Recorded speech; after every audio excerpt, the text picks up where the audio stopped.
కరీంనగర్ జిల్లాలో దోపిడీ దొంగలు రెచ్చిపోయారు. జ్యోతినగర్లోని పీఎంజే జ్యువెలరీ షాపులోకి 5గురు దుండగులు తుపాకులతో చొరబడ్డారు. సిబ్బందిపై విచక్షణారహితంగా కాల్పులు జరిపి అందిన కాడికి బంగారు నగలను దోచుకెళ్లారు.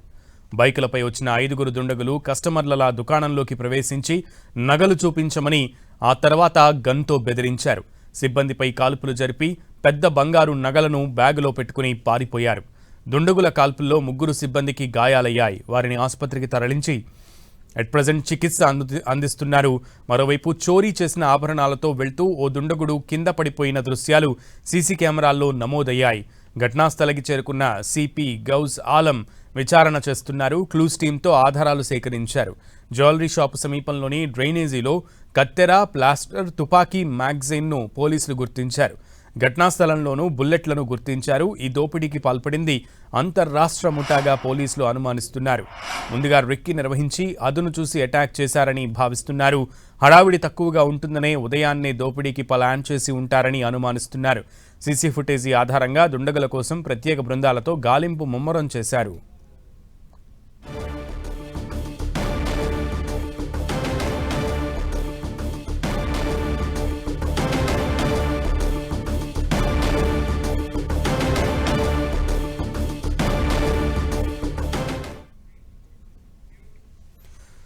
రైట్, 10 టీవీ స్క్రీన్ మీద క్లియర్ కట్గా పీఎంజే జ్యువెలరీ యొక్క సీసీ ఫుటేజ్ దృశ్యాలు మనం చూస్తున్నాం. ఈ దృశ్యాల్లో 5గురు కూడా ఆభరణాలను చూపించమని రావడం, ఆభరణాలు చూపిస్తుండగా ఒక్కసారిగా సేల్స్ పర్సన్స్ మీద దాడికి పాల్పడడం అనేది మనకి క్లియర్గా కనబడుతోంది. అయితే ఒక్కసారిగా దాడికి యత్నించడంతో ప్రతిఘటించే ప్రయత్నం చేసినటువంటి సేల్స్మెన్స్ మీద ఒక్కసారిగా దాడికి పాల్పడ్డారు.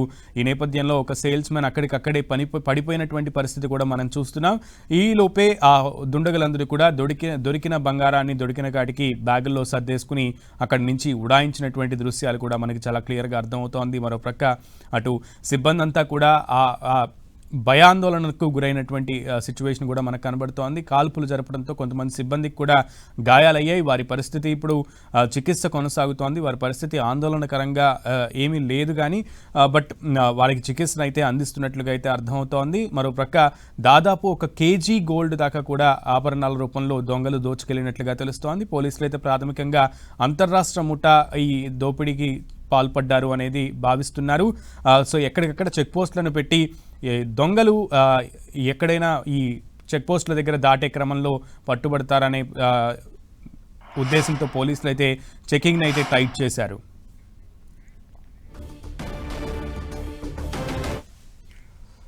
ఈ దోపిడీకి సంబంధించి మరింత లేటెస్ట్ అప్డేట్స్ని మా ప్రతినిధి సతీష్ని అడిగి తెలుసుకుందాం. సతీష్, కరీంనగర్ సేఫ్ సిటీ అనుకున్నారు, కానీ ఒక్క దొంగతనం కరీంనగర్ను ఉలికి పడేలా చేసింది. కరీంనగర్లో ఉదయం 10:30 గంటల ప్రాంతంలో జరిగినటువంటి దొంగతనం సంచలనంగా మారిందని చెప్పుకోవచ్చు. 10:30 గంటల ప్రాంతంలో జ్యోతినగర్లో ఉన్నటువంటి పీఎంజే జ్యువెలర్స్, ఇక్కడ కనిపిస్తున్న విజువల్స్ చూస్తున్నటువంటి ఈ పీఎంజే జ్యువెలర్స్ దాదాపు 10:30 గంటల ప్రాంతంలో ఓపెన్ చేశారు. 10:45 నిమిషాల ప్రాంతంలో దొంగల ముఠ ఈ జ్యువెలర్స్ లోపలికి వెళ్ళిన తర్వాత తమకు కొన్ని ఆభరణాలు కావాలని చెప్పి అందులో ఉన్నటువంటి పనిచేసే వ్యక్తులను అడగడంతో వారు బంగారాన్ని చూపేటువంటి ప్రయత్నం చేశారు. కానీ ఒక్కసారిగా వారు వెంట తెచ్చుకున్నటువంటి రివాల్వర్లు బయటికి తీస్తారు. ఆ రివాల్వర్లతో వారిని బెదిరించారు. కొంతమంది ఎదురు తిరిగేటువంటి ప్రయత్నం చేశారు. ఆ సిబ్బందిని వారు దాడి చేశారు. కొంతమందిని కొట్టేటువంటి ప్రయత్నం చేశారు. వారి తల వెనక భాగంలో రివాల్వర్ పెట్టి కాల్ చేస్తామని చెప్తూనే దాదాపు 7 రౌండ్ల కాల్పులు జరపడం జరిగింది. దీంతో ఊహించని రీతిలో సిబ్బంది అంతా కూడా ఒక్కసారిగా భయాందోళనకు గురి అయ్యారు. అసలు ఏం జరుగుతుందో అర్థం కాని ప్రాంతంలోనే ఈ దొంగలు ఎవరైతే ఉన్నారో దొంగలు ఈ లాకర్ తాళం మాకు కావాలి, లాకర్ ఓపెన్ చేయండి అని చెప్పి వారంతా కూడా సిబ్బందిని బెదిరిస్తారు. అందులో నుంచి కొంతమంది భయంతో రోడ్డు వైపు పరుగులు తీస్తారు. ఈ ప్రయత్నంలో దొంగలు జరిగినటువంటి కాల్పులో దాదాపు 4 సిబ్బంది గాయాల పాలు కావడం జరిగింది. ఇందులో పనిచేసేటువంటి ముస్తాకు, అదేవిధంగా కమల్ హాసన్, మధుకర్, రాజేష్ వీరి కాల్పుల్లో గాయపడ్డారు. ఒకరికి తల భాగంలో గాయమైతే మరొకరికి పొట్ట భాగంలో బుల్లెట్ దూసుకెళ్ళింది. ప్రస్తుతం అయితే వారంతా కూడా చికిత్స పొందుతున్నారు. ఇందులో ఈ దొంగతనంలో దాదాపు కేజీ పైగా బంగారం చోరీ గురైనట్లుగా కరీంనగర్ సిపి గౌస్ ఆలం కొద్దిసేపటి క్రితమే వెల్లడించడం జరిగింది. ఇందులో పూర్తిగా రక్తపు మరకలైనటువంటి పరిస్థితి మనం చూడవచ్చు. ఇదంతా కూడా విజువల్స్లో దాదాపు ఇందులో రక్తం మరకలైనవి. క్లూస్ టీమ్ అంతా కూడా ఆధారాలను సేకరిస్తుంది. దాదాపు 11 గంటల నుంచి ఇప్పటి వరకు ఆధారాలు ఏవి కూడా మిస్ కాకుండా ఫింగర్ ప్రింట్స్ క్లూస్ టీమ్ ఆధారాలు సేకరించడం జరుగుతుంది. 5 సభ్యుల ముఠా దొంగతనానికి పాల్పడినట్టుగా తెలుస్తుంది. వీరు బయటికి వెళ్లే క్రమంలో కొంతమంది వారిని పట్టుకునే ప్రయత్నం చేసిన వారి వద్ద ఉన్నటువంటి రివాల్వర్లు చూపించి వారంతా కూడా పరుగులు పెడుతున్నటువంటి క్రమంలో అందులో నుంచి ఒక దొంగ మాత్రం కింద పడిపోయారు. అయినప్పుడు కూడా వారంతా కూడా వారు వెంట తెచ్చుకున్నటువంటి బైకుల మీద పరారయ్యారు. అయితే ఈ బైకులు వీరు వేరే చోట పెట్టి మరొక వాహనంలో పారిపోయారా లేదా అనేది మాత్రం ఇంకా తెలియాల్సి ఉంది. కానీ పోలీసులు ప్రత్యేక బృందాలను ఏర్పాటు చేశారు. కరీంనగర్తో పాటు తెలంగాణ వ్యాప్తంగా ఉన్న పోలీస్ శాఖకు ఈ దొంగల సంబంధించినటువంటి సీసీ ఫుటేజ్లను అన్నీ కూడా ఫార్వర్డ్ చేయడం జరిగింది. ఇటు కరీంనగర్లో లాడ్జీలు ప్రముఖంగా ఉన్న లాడ్జీలతో పాటు హోటల్స్ అన్నీ కూడా ప్రస్తుతం అయితే పోలీసులు తనిఖీ చేస్తున్నారు. ఇతర రాష్ట్రాల నుంచి వచ్చిన వారు గత 2-3 రోజులుగా ఎవరెవరు ఈ ప్రాంతంలో ఉన్నారు అనే అంశాలపైన పోలీసులు ఆరా తీస్తున్నట్టుగా తెలుస్తుంది. ప్రస్తుతం చోరీకి పాల్పడినటువంటి దొంగలు తెలుగుతో పాటు హిందీ భాష మాట్లాడుతున్నారని చెప్పి పోలీసులు వెల్లడించారు. అందులో ఉన్న సిబ్బందితో కొంతమంది హిందీ మాట్లాడితే మరికొంతమంది తెలుగులో మాట్లాడడం జరిగింది. వారందరినీ కూడా బెదిరించేటువంటి ప్రయత్నం చేశారు. దాదాపు ఇందులో 1 కోటి రూపాయల పైగా చోరీ జరిగినట్లుగా కొద్దిసేపటి క్రితం ఇక్కడికి వచ్చిన ప్రజాప్రతినిధులు వెల్లడించారు. అయితే ప్రస్తుతం అయితే ఇంకా కూడా పోలీసులు ఈ దొంగతనానికి సంబంధించినటువంటి అంశంపైన విచారణ కొనసాగిస్తున్నారు. వీరు దొంగతనం జరిగిన వెంటనే దాదాపు అరగంటలోపే పోలీసులకు సమాచారం వచ్చింది. దీంతో అప్రమత్తమైనటువంటి పోలీసులు ఇటు కరీంనగర్ జగిత్యాలతో పాటు ఇటు పెద్దపల్లి అదేవిధంగా హైదరాబాద్ వెళ్ళేటువంటి మార్గాలన్నీ కూడా పూర్తిగా వాహన తనిఖీలు చేస్తున్నారు. అనుమానమైన వ్యక్తులను అదుపులో తీసుకోవాలంటూ ఆదేశాలు జారీ చేయడం జరిగింది. ఇటు దొంగతనం చేసిన వెంటనే వీరు జగిత్యాల వైపు పారిపోయారా లేకపోతే కరీంనగర్ ఉమ్మడి కరీంనగర్ జిల్లాకు కొంత మహారాష్ట్ర బార్డర్ ఉంటుంది కాబట్టి ఆ మార్గాన వీరు ఏమన్నా పారిపోయారనేది మాత్రం పోలీసులు విచారణ వెల్లడే అవకాశం ఉంది. ప్రస్తుతం అయితే సీసీ ఫుటేజ్లను పరిశీలించడం జరుగుతుంది. అయితే వీరు వెంట తెచ్చుకున్నటువంటి రివాల్వర్స్ ఏవైతే ఉన్నాయో అవి లేటెస్ట్ వెపన్స్గానే పోలీసులు చెప్తున్నారు. వీటికి ఒక మ్యాగజిన్తో పాటు కొన్ని బుల్లెట్లు కూడా పోలీసులకు లభించాయి. దొంగలు పారిపోతున్న క్రమంలో వారి రివాల్వర్ నుండి ఒక మ్యాగజిన్ కింద పడింది. ఆ కింద పడినటువంటి మ్యాగజిన్ను పోలీసులు స్వాధీనం చేసుకున్నారు. కొన్ని బుల్లెట్ షెల్స్ కూడా పోలీసులు స్వాధీనం చేసుకోవడం జరిగింది. వీరు పక్కా ప్రణాళిక ప్రకారమే దొంగతనానికి పాల్పడినట్టు తెలుస్తుంది. ఉమ్మడి కరీంనగర్ జిల్లాతో పాటు ఉమ్మడి నిజామాబాద్ సరిహద్దు ప్రాంతంలో ఇటీవల ఏటీఎం చోరీలు ఎక్కువగా జరిగాయి. ఇటు రాజన్న సిరిసిల్ల జిల్లా కూడా ఇటీవల ఏటీఎం చోరీ జరిగినటువంటి సందర్భం. అయితే దొంగలు కేవలం బ్యాంకులను ఏటీఎంలను చోరీ చేస్తున్నారని చెప్పి భావించినటువంటి తరుణంలోనే ఇటు కరీంనగర్ నడిబొడ్డున ఉన్నటువంటి పిఎంజే జ్యువెలర్స్లో ఈ దొంగతనం జరగడం మాత్రం సంచలనం సృష్టిందని చెప్పుకోవచ్చు. ఉమ్మడి కరీంనగర్ జిల్లాలో గతంలో చొప్పదండి బ్యాంకు రాబరీ జరిగింది. అది కూడా మధ్యాహ్నం వేళ తుపాకులు పట్టుకుని వచ్చినటువంటి దుండగులు కాల్పులు జరిపి అందులో ఉన్నటువంటి నగదునంతా దోచుకెళ్ళడం జరిగింది. గతంలో కూడా ఇటు గుంజపడిగా ఉన్నటువంటి ఎస్బీఐ బ్యాంకులో చోరీ జరిగింది. ఇంతవరకు ఆ బ్యాంకు సంబంధించినటువంటి కేసును మాత్రం పోలీసులు ఛేదించలేకపోయారు. ఇతర రాష్ట్రాల నుంచి వచ్చినటువంటి దొంగల ముఠానే ఈ దొంగతనాలకు పాల్పడుతున్నట్టుగా తెలుస్తుంది. ఇటీవల కాలంలో ఇటు చాలా చోట్ల కూడా చాలా జిల్లాల్లో ఏటీఎంలను టార్గెట్ చేస్తూ దొంగతనాలకు పాల్పడ్డారు. కానీ కరీంనగర్ నడిబొడ్డున ఉన్నది అది కూడా వీఐపీలు ఎక్కువ తిరిగేటువంటి ఈ ప్రాంతంలో పిఎంజే జ్యువెలర్స్ దొంగతనం జరగడం మాత్రం పోలీసుల భద్రతా వైఫల్యానికి ఒక నిదర్శనంగా నిలుస్తుందని చెప్పుకోవచ్చు. కరీంనగర్లో చాలా చోట్ల నిఘా కెమెరాలు పనిచేయడం లేదు, సీసీ కెమెరాలను మెయింటైన్ చేయడం లేదు, కమాండ్ కంట్రోల్ కూడా సరిగ్గా మెయింటైన్ చేయడం చెప్పి విమర్శలు వస్తున్నటువంటి తరుణంలో ఇటు దొంగలు కూడా మాస్కులు వేయకుండా కేవలం క్యాప్స్ పెట్టుకొని వచ్చి పోలీసులకు ఒక ఛాలెంజ్ విసిరినట్లుగానే చెప్పవచ్చు. అది కూడా ఉదయం 10:30-11 గంటల ప్రాంతంలో దొంగతనం చేశారంటే పోలీసులు ఏ రకంగా భద్రతా వైఫల్యం చెందారో ఒక స్పష్టమవుతుంది. నిన్న రాత్రి పోలీసులంతా కూడా కరీంనగర్లో నాకాబందీ నిర్వహించారు. నాకాబందీ నిర్వహించిన కొన్ని గంటల్లోనే ఈ దొంగతనం జరిగింది. అంటే దొంగలు పక్కగా పోలీసులు బందోబస్తు కొనసాగుతుంది. అదేవిధంగా పోలీసులు టౌన్లో చెకింగ్ చేస్తున్నారు. అయినప్పటికీ వాటిని గమనిస్తూనే వాటిని రెక్కి చేస్తూనే ఈ దొంగతనానికి పాల్పడినట్టుగా భావించవచ్చు. మరొక ఏంటంటే ఈరోజు ఆదివారం కావడం, అదేవిధంగా నీట్ ఎగ్జామ్స్ జరుగుతుండడంతో ఇటు పోలీసులు కొంత బందోబస్తు నిమిత్తం ఆ సెంటర్ల వద్దకు వెళ్ళారు. దీంతో కొంత భద్రత తక్కువ ఉంటుందని భావించినటువంటి ఈ దొంగలు పక్కగా స్కెచ్ వేసుకొని ఈ దొంగతనానికి పాల్పడినట్టు తెలుస్తుంది. దాదాపు ఈ వారం రోజులు రెక్కి నిర్వహించిన తర్వాతే ఈ దొంగతనానికి పాల్పడిన చేసినట్టుగా అర్థమవుతుంది. ప్రస్తుతం అయితే గాయపడినటువంటి వ్యక్తులు కరీంనగర్లోని ఒక ప్రైవేట్ ఆసుపత్రిలో చికిత్స పొందుతున్నారు. దొంగతనానికి సంబంధించిన కేసును ఛేదించేందుకు పోలీసులు ప్రత్యేక బృందాలకు కూడా ఏర్పాటు చేయడం జరిగింది. గతంలో నేర చరిత్ర ఉన్న వారి వివరాలను సేకరిస్తున్నారు. అదేవిధంగా ఇటీవల కరీంనగర్ పలు హోటల్లో సస్పెక్టెడ్ ఉన్నటువంటి ఇతర ప్రాంతం నుంచి వచ్చినటువంటి వివరాలను సేకరిస్తున్నారు. ఇటు దొంగతనం చేసి దొంగలు పారిపోతున్నటువంటి మార్గంలో కూడా కొన్ని సీసీ ఫుటేజ్లను పరిశీలించడం జరుగుతుంది. కొంతమంది తెలుగువారు అందులో ఉన్నట్లుగా తెలుస్తుంది. అయితే స్థానికంగా ఉన్నవారు ఎవరైనా ఇతర రాష్ట్రాల దొంగలకు సహకరించారా లేదా పక్కాగా స్కెచ్ వేసుకొని వారే దొంగతనానికి పాల్పడ్డారా అనేది మాత్రం తెలియాల్సి ఉంది. మొత్తానికైతే కరీంనగర్ హెడ్ క్వార్టర్లో జరిగినటువంటి ఈ దొంగతనం ఏదైతుందో ఇటు పోలీసు భద్రతా వైఫల్యాలను ఎత్తి చూపుతుంది. మరొక వైపు ఈ దొంగతనం జరిగిన తర్వాత దొంగలు పారిపోయారు, వారిని పట్టుకుంటారా లేకపోతే ఈ కేసు పెండింగ్లో పడుతుందనే సందేహాలు కూడా వ్యక్తమవుతున్నాయి. పూర్తి సాంకేతిక పరిజ్ఞానాన్ని ఉపయోగించి ఈ కేసును ఛేదిస్తామని చెప్పి పోలీసులు చెప్తున్నారు. ఇటు లొకేషన్ సంబంధించి మొబైల్ టవర్ సంబంధించినటువంటి డంప్ కూడా తీస్తున్నామని చెప్పి పోలీసు అధికారులు వెల్లడించారు. సీసీ ఫుటేజ్లు పరిశీలిస్తున్నారు. ఇటు క్లూస్ టీమ్స్ కూడా రంగంలోకి దించారు. అదేవిధంగా మొబైల్ సంబంధించినటువంటి డంప్ సేకరిస్తున్నారు, కాల్ డాటా కూడా అంతా సేకరిస్తున్నారు. వచ్చినటువంటి దొంగలకు సంబంధించినటువంటి ఫోటోలను ఇప్పటికే సోషల్ మీడియాలో వైరల్ చేస్తున్న నేపథ్యంలో కరీంనగర్ హెడ్ క్వార్టర్లో జరిగిన దొంగతనం మాత్రం భారీ రాబరీ మాత్రం ఒక సంచలనంగా మారిందని చెప్పుకోవచ్చు. వచ్చినటువంటి దొంగలు 5గురే ఉన్నారా లేకపోతే వారు ఒక టీమ్గా ఫామ్ అయి ఈ దొంగతనం చేశారా? వారంతా కూడా మిగతా వారంతా కూడా చాలా సినిమాల్లో మనం చూస్తాం. దొంగతనం జరిగిన తర్వాత దొంగతనం చేసిన వారు పారిపోయేందుకు కొంతమంది వాహనాల్లో సిద్ధంగా ఉంటారు.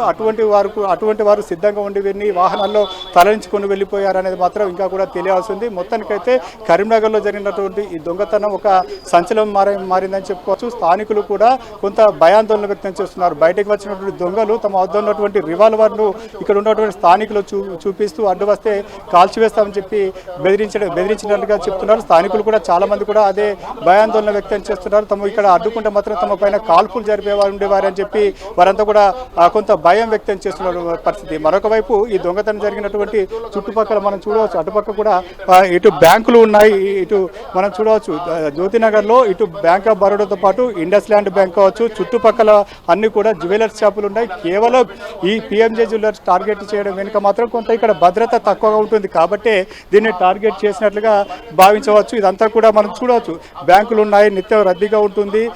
ఇటు మెయిన్ రోడ్డు పక్కనే మనం చూడవచ్చు, ఇదంతా కూడా మెయిన్ రోడ్డు పక్కనే ప్రధాన రహదారి. ఇక్కడ ఈ జ్యువెలర్స్కు కొంత దూరంలోనే కేంద్ర హోంశాఖ సహాయ మంత్రి బండి సంజయ్ కార్యాలయం ఉంటుంది.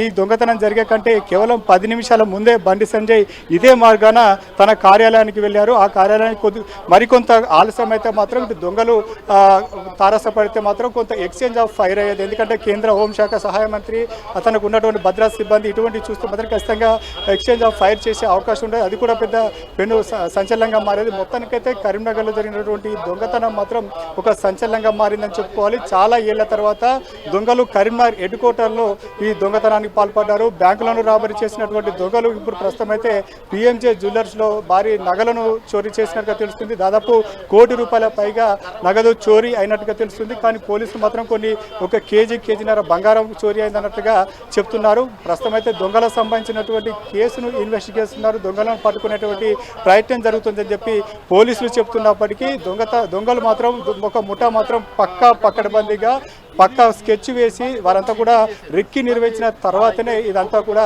చోరీ చేసినట్టుగా తెలుస్తుంది. మొత్తానికైతే ఈరోజు జరిగిన దొంగతనం మాత్రం సిబ్బంది కూడా ఇంకా కూడా భయాందోళన చెందుతున్నారు. వారు ఊహించలేని విధంగా దొంగలు రావడం, వారంతా కూడా తమను ఆయుధాలతో బెదిరించడం, కొంతమందిని కాలుతో తనడం, కొంతమందిని కొట్టడం, కొంతమందిని తల వెనుక భాగంలో రివాల్వర్ పెట్టి వారిని బెదిరించడం, కొంతమంది పైన కాల్పులు జరపడం, ఇదంతా చూస్తే ఒక్కసారిగా వారంతా కూడా ఉలిక్కిపడినటువంటి పరిస్థితి. వారంతా కూడా ఈ పారిపోతున్న బ్యాంకులో జ్యువెలర్స్లో ఉన్నటువంటి ఆభరణాన్ని కూడా ఒక బ్యాగులో వేసుకుని వారంతా పారిపోతున్న క్రమంలోనే కొంతమంది అడ్డుగా వస్తే వారికి రివాల్వర్ చూసి బెదిరిస్తూ వారంతా కూడా బైకులపై పారిపోయారు. ప్రస్తుతం అయితే ఈ కేసు దర్యాప్తు మాత్రం కొనసాగుతుంది. దాదాపు 10 నుంచి 15 బృందాలను ఏర్పాటు చేసినట్టు తెలుస్తుంది. ఏ బృందానికి ఆ బృందం ఇటు దొంగదానికి సంబంధించినటువంటి ఆధారాలు సేకరిస్తూనే పాత నేరస్తుల చరిత్ర హిస్టరీ కూడా సేకరించడం జరుగుతుంది. స్థానికులు ఎవరైనా దొంగలకు సహకరించాలి లేకపోతే ఇతర రాష్ట్రం నుంచి వచ్చినటువంటి దొంగలు ఈ దొంగతనానికి పాల్పడిన మాత్రం తెలియాలి. ప్రస్తుతం అయితే దొంగతనానికి సంబంధించిన కేసు మాత్రం ఇన్వెస్టిగేషన్ జరుగుతుంది.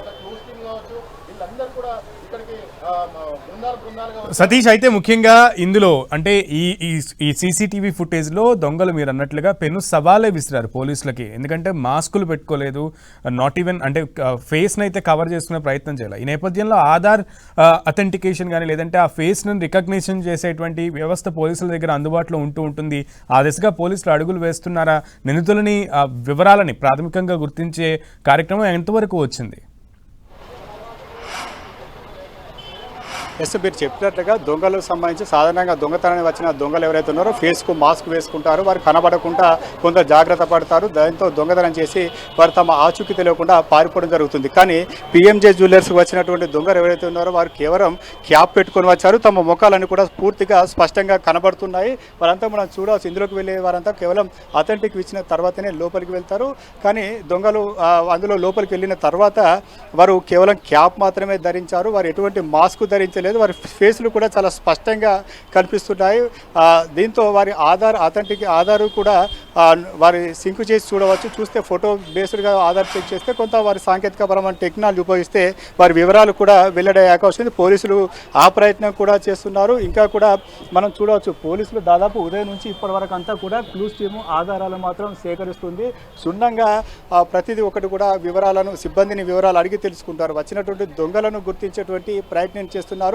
మనం చాలా సినిమాల్లో కావచ్చు, బయట కావచ్చు, దొంగతనం చేసినటువంటి వ్యక్తులంతా కూడా ముఖాలకు మాస్క్ వేసుకుంటారు. తమ ముఖం ఏమాత్రం ఫోకస్ కాకుండా చాలా జాగ్రత్తగా పడుతుంటారు. కానీ ఈ పిఎంజే జ్యువెలర్స్లో చోరీ పాల్పడినటువంటి వారంతా కూడా ఎటువంటి ముఖాలకు మాస్క్ వేసుకోలేదు, ముఖాలు చాలా స్పష్టంగా కనబడుతున్నాయి. సిబ్బందిని కొట్టేటువంటి క్రమంలో కూడా వారు బెదిరిస్తున్నటువంటి తీరును కూడా చూడవచ్చు. వారంతా కూడా చాలా క్లారిటీగా ఉన్నారంటే పోలీసులకు ఇది ఒక దొంగతనం ఒక సవాలు విసిరానని చెప్పవచ్చు. ఎందుకంటే వారంతా కూడా చాలా పోలీసులు తమను పట్టుకుంటారా లేదా చూద్దాం అనే తరహాలోనే ఈ సవాల్ విసినట్లుగా భావించవచ్చు. దొంగతనం చేసిన వ్యక్తులు తమ ఆధారాలను, తమ ఫేస్ ఐడెంటిటీని వదిలిపెట్టి పోయారంటే వారు చాలా సవాలు విసిరారు. తమను పోలీసులు పట్టుకునేంత సత్తా లేదా అనేది మాత్రం దొంగల ఉద్దేశంలో కనిపిస్తున్నట్లుగా భావించవచ్చు. ఎందుకంటే చాలా దొంగలు దొంగతనం చేసిన వెంటనే చాలా జాగ్రత్తగా పారిపోతారు. దోచుకున్న సొత్తునంతా కూడా చాలా జాగ్రత్తగా తీసుకొని వెళ్ళడం జరుగుతుంది. కానీ ఉదయం పూటనే టార్గెట్ చేశారు, అది కూడా ఛాలెంజ్ చేస్తూ నిత్యం రద్దీగా ఉన్నటువంటి ఈ రోడ్డును వారు రోడ్డు పక్కన ఉన్నటువంటి పిఎంఏ జ్యువెలర్స్ ఎంచుకోవడం అంటే మాత్రం ఇది ఖచ్చితంగా ఒక పోలీసులకు దొంగలు ఒక సవాల్ విసిరి వెళ్ళారని చెప్పుకోవచ్చు. సెక్యూరిటీ ఉంటుంది, నిత్యం రద్దీ ఉంటుంది, ఇటు బ్యాంకులు ఉన్నాయి, బ్యాంకు సెక్యూరిటీ ఉంటుంది, ఇటు జ్యువెలర్స్ సంబంధించినటువంటి సెక్యూరిటీ ఉంటుంది. ఇవన్నీ కూడా పూర్తిగా పరిశీలించిన తర్వాతే వారంతా కూడా వెళ్ళినట్లుగా భావించవచ్చు. దొంగలకు సంబంధించినటువంటి ఇంకా కూడా వారి ఫేస్ ఐడి ప్రస్తుతం అయితే టెక్నాలజీ ఉపయోగించి పోలీసులు వారిని గుర్తించేటువంటి ప్రయత్నం మాత్రం జరుగుతుందని చెప్పుకోవచ్చు. ప్రస్తుతం అయితే ఇంకా వారి దొంగలకు సంబంధించినటువంటి ఐడెంటిటీ కోసం పోలీసులు ప్రయత్నిస్తున్నారు. అదేవిధంగా ఈ ప్రాంతంలో సెల్ టవర్ ఏదైతే ఉందో ఆ సెల్ టవర్లో ఈ లొకేషన్లో ఎవరో ఎంతసేపు మాట్లాడారు, ఎవరెవరు ఫోన్ వినియోగించారని డబ్బు కూడా పోలీసులు సేకరిస్తున్నారు. దీని ఆధారంగా కూడా దొంగలను గుర్తించే అవకాశం ఉంది. ఒకవేళ దొంగలు తమ ఐడెంటిటీని, తమ ఫేస్ను వదిలి వెళ్ళారు, కానీ పోలీసులు వారు ఎవరనేది మాత్రం ప్రస్తుతం గుర్తించాల్సి ఉంది. అది కూడా గుర్తిస్తామని చెప్పి పోలీసులు చెప్తున్నారు. లేటెస్ట్ టెక్నాలజీ ఆధారంగా అది గుర్తింపు సాధ్యపడుతుంది అనేది పోలీసు అధికారులు చెప్తున్నటువంటి పరిస్థితి. ప్రస్తుతం అయితే భారీ దొంగతనం మాత్రం కరీంనగర్ జిల్లాలో ఒక సంచలనంగా మారింది. ఓకే సతీష్.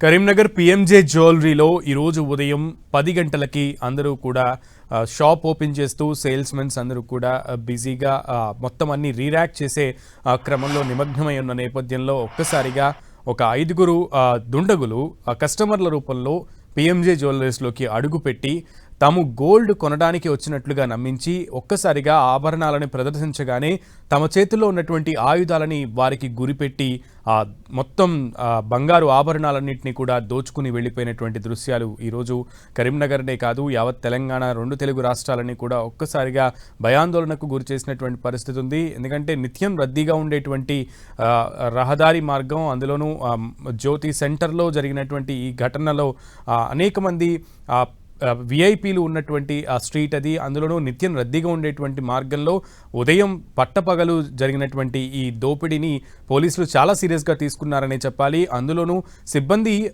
ప్రతిఘటించే క్రమంలో సిబ్బంది మీద కాల్పులు జరిపి వారు కూడా గాయాల పాలైనటువంటి పరిస్థితి ఉంది. వాళ్ళని కూడా వైద్యులు చికిత్స అందిస్తున్నారు వాళ్ళకి.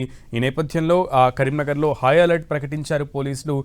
కరీంనగర్ ఎంట్రన్స్ దగ్గర వాహనాలన్నింటినీ కూడా తనిఖీ చేస్తున్నారు. ఎక్కడికక్కడ చెక్ పాయింట్లు పెట్టి దుండగులు ఎక్కడికి కూడా తప్పించుకోకుండా ఉండే విధంగా అటు పోలీసులు తమ పనిలో నిమగ్నమై ఉన్నారు. మరోప్రక్క ఈ దుండగులు కస్టమర్ల రూపంలో చాలా పకడ్బందీగా వారి ఫేస్లని ఎక్స్పోజ్ చేసుకుంటూనే పిఎంజే జ్యువెలరీస్లోకి ఎంటర్ అవ్వడం కూడా మనం చూస్తున్నాం. వాళ్ళు చాలా చాకచక్యంగా వారి యొక్క మొహాలని ధైర్యంగా స్క్రీన్లకు చూపించి వారు అంతర్రాష్ట్రం ఉంటానా లేదు రాష్ట్రానికి సంబంధించినటువంటి వ్యక్తులేనా అనేది అయితే పోలీసులు తేల్చాలి. అందులో సిబ్బంది చెప్తున్నటువంటి వివరాల ప్రకారం తెలుగులో కూడా మాట్లాడుతున్నటువంటి వాళ్ళు కొంతమంది ఉన్నారు, మిగతా హిందీలో మాట్లాడుతున్న వాళ్ళు కొంతమంది ఉన్నారు అని చెప్తున్నారు. సో ఈ నేపథ్యంలో పోలీసులు అయితే ఎక్కడికక్కడ చెక్ పోస్టులు పెట్టారు. ఈ ఐదుగురు వెనక ఇంకా ఎవరైనా ఉన్నారా, ఈ వెనకుండి ఎవరు సపోర్ట్ చేశారనే విషయాలన్నింటినీ కూడా రాబట్టే పనిలో పోలీసులు నిమగ్నమై ఉన్నారు. నా పేరు శివకృష్ణ, నేను కిషన్ నగర్లో ఉంటా. మా ఫ్రెండ్ వాళ్ళ ఇంటికి వచ్చి నేను 2 వీలర్ పెట్టి నేను అటు వెళ్తున్నా. ఒక 5 మెంబర్స్ వచ్చిర్రు, జ్యువెలరీ షాప్కి వచ్చి అక్కడ 2 వీలర్ పెట్టి లోపలికి వెళ్ళిర్రు. లోపల ఏం చేసిర్రు నేను చూడలే. దాని తర్వాత ఒక 2 మినిట్స్ తర్వాత ఒక ఫైర్ సౌండ్స్ వచ్చినాయి. నేను మళ్ళీ రిటర్న్ వచ్చి చూడడానికి వచ్చినాక షాప్ దగ్గర చూస్తే వాళ్ళు బయటకు వచ్చి నాకు వెపన్స్ చూపెట్టిర్రు. వెపన్స్ చూపెట్టగానే నేను ఇంట్లోకి దుంకే ఒక 2 మినిట్స్ తర్వాత వచ్చినాయి. వాళ్ళు ఎటు వెళ్ళో నేను చూడలేదు. మళ్ళీ ఎందుకు నీకు గన్స్ ఎందుకు చూపెట్టారు? నువ్వు నేను వాళ్ళని ఆపుతానేమో అని నాకు చూపెట్టారు. ఇక్కడికి ఏ టైంలో వచ్చారు మీరు? నేను 10:30కి అట్లా వచ్చిందా. 10:30. ఓకే, ఎట్లా ఉన్నారు వాళ్ళు? వాళ్ళు డైరెక్ట్ మాస్క్ పెట్టుకొని ఉన్నారు. అందరు ఎంతమంది ఉన్నారు? 5 ఉన్నారు. ఎట్లా చాలా హైట్ ఉన్నారా? ఎట్లా ఉన్నారు వాళ్ళు చూడడానికి? 2 హైట్ ఉన్నారు, 2 కొంచెం మీడియం సైజ్లో. అందరి దగ్గర వెపన్స్ ఉన్నాయా? అందరి దగ్గర ఉన్నాయి weapons.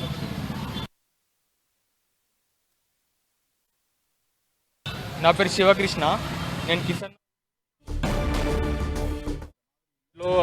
Total 5 accused along with pistols వచ్చారు. ఇక్కడ కరీంనగర్ డిస్ట్రిక్ట్ టౌన్లో ఉన్న పిఎంజే జ్యువెలర్ షాప్లో ఇది ఆర్మ్డ్ రాబరీ ఈవెంట్ జరిగింది. దీంట్లో ఫస్ట్ 1 అఫెండర్ వచ్చి ఎంక్వైరీ చేశారు జ్యువెలరీ గురించి. ఆ తర్వాత ఇన్ పేర్స్ ఆఫ్ 2 మిగతా 4 కూడా వచ్చారు. మనకి సీసీటీవీ చూస్తే 5లో 4 పర్సన్స్కి ఫేస్ కూడా అన్కవర్డ్ ఉంది కాబట్టి ఫేస్ కూడా కనపడింది. దీని ప్రకారం మేము ఇన్వెస్టిగేషన్ చేస్తున్నాము, వాళ్ళకి ఐడెంటిఫై చేస్తున్నాము. ఇక్కడ వచ్చిన తర్వాత వీళ్ళు ఇక్కడ ఉన్న గార్డ్కి గన్ పాయింట్లో హోస్టేజ్ చేసి రాబరీ స్టార్ట్ చేశారు. మధ్యలో sales manager other team members they try to over power జరిగినప్పుడు వీళ్ళు పానిక్ అయి ఫైరింగ్ చేశారు. టోటల్ 5 పిస్టల్స్ ఉన్నాయి. 4 అది మనకి కార్ట్రిడ్జ్ దొరికింది. 4 ఫైరింగ్ అయిన తర్వాత వీళ్ళు ఒక బ్యాగ్లో సమ్ స్టోలన్ అది రాబ్డ్ ఐటమ్ తీసుకొని పాడిపోయారు. దీంట్లో ఉన్న విక్టిమ్స్ టోటల్ 4 ఉన్నారు. 4కి గన్ షాట్ ఇంజరీ అయింది, కానీ నాన్ ఫెటల్ ఇంజరీ ఉంది. అందరూ అవుట్ ఆఫ్ డేంజర్ ఉన్నారు. ఇప్పుడు ప్రైవేట్ హాస్పిటల్ వాళ్ళకి ట్రీట్మెంట్ నడుస్తుంది. వాళ్ళు కూడా మేము స్టేట్మెంట్ రికార్డ్ చేస్తున్నాము. ఇది కాకుండా జ్యువెలరీ షాప్లో ఉన్న అదర్ అది అఫీషియల్స్ కూడా అది స్టాఫ్ కూడా మేము స్టేట్మెంట్ రికార్డ్ చేసాము. సీసీటీవీ కెమెరాస్ చూసి అఫెండర్స్కి ఐడెంటిఫై చేయడానికి ప్రయత్నం జరుగుతుంది. వెంటనే మనకి ఇన్ఫర్మేషన్ వచ్చిన తర్వాత 11 అఫెన్స్ అయింది. 11:20 వరకు మా టీం ఇక్కడ వచ్చింది. ఇమీడియట్లీ ఫారెన్సిక్ వ్యాన్ కూడా ఇక్కడ పంపించాము. క్లూస్ టీం వచ్చి అన్ని ఫింగర్ ప్రింట్స్ ఇక్కడ ఉన్న అదర్ ఎవిడెన్సెస్ మనకి దొరికిన బ్లాంక్ కార్ట్రిడ్జెస్ అన్ని మేము సీజ్ చేసాము. ఇంకా ఇన్వెస్టిగేషన్ నడుస్తుంది. జరిగింది దీంట్లో